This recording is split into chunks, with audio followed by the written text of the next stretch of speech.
বন্ধুরা, তোমাদের সঙ্গে গল্প করতে এসেছি। প্রথম ভিডিও বানাচ্ছি, ভিডিও কেমন হবে কিছুই বুঝতে পারছি না। ভিডিওটা স্কিপ না করে তোমরা দেখতে থাকো, পাশে থেকেও সাপোর্ট করো।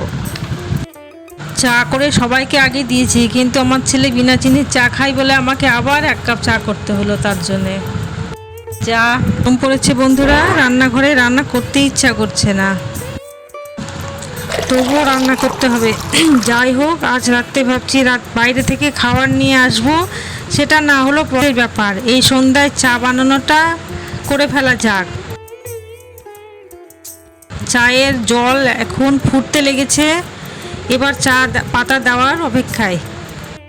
পুজো তো চলেই এলো, তোমাদের পুজোর কেনাকাটা হয়েছে? আমার হয়েছে, কিন্তু আরও কিছু কেনার বাকি আছে।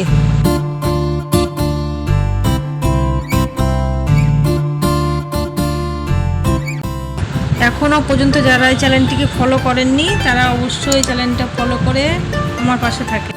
অনেক দিন ধরেই ভাবছিলাম ভিডিও করব, কিন্তু আজকে ভিডিও বানিয়ে ফেললাম।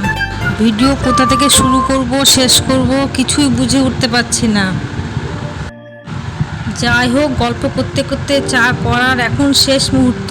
এই মাত্র একটুখানি চা পাতা দিয়ে কিছুক্ষণ ঢেকে দিলাম, মনে হয় এবার চা একদম কমপ্লিট। তবে চা পরিবেশন নয়, এর জন্য চাকে একটা ছাকনার সাহায্যে কাপে ঢেলে নিতে হবে।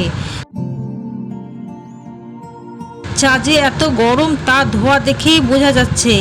এবার একেবারে চা খাওয়ানোর অপেক্ষায়। বন্ধুরা, সবাই পাশে থেকো, ভালো থেকো, সুস্থ থেকো, বাই।